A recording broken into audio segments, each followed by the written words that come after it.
www.spokentext.net. Donald Trump won the U.S. presidential election early this morning in a stunning victory that sent shockwaves around the world. The Republican took the key swing states of Florida, North Carolina, and Ohio early this morning as he marched towards the White House. Mr. Trump pledged that he would be president for all Americans in his New York victory speech. He said he was reaching out to the people who had not supported him to unify the country.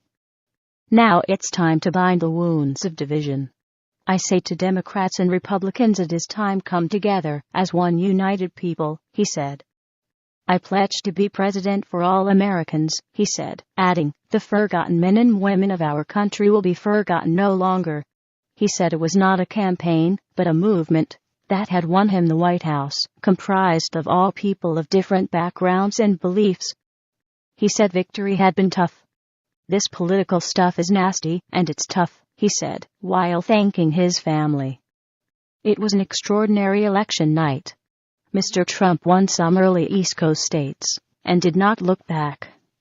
When he secured the key swing state of Florida, a clear path to the presidency was laid out. He went on to win Ohio and South Carolina. In an extraordinary development, Mrs. Clinton did not initially concede the election, but then later called Mr. Trump to congratulate him on his victory. Mr. Trump offered generous words for his vanquished opponent, saying she had worked hard for many years and was owed a deep debt of gratitude.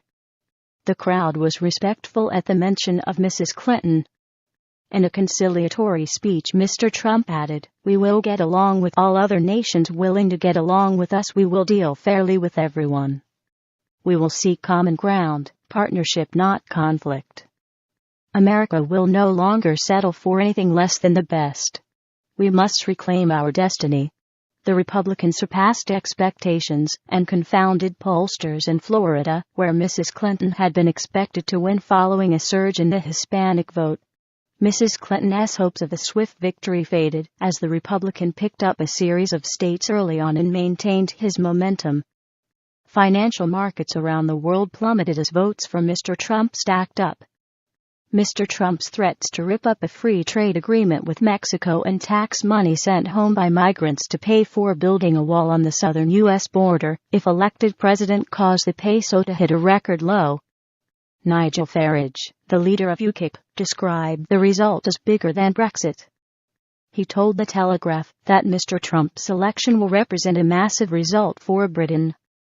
He said that the UK would have a friend in the White House who will prioritize trade relations with the UK. This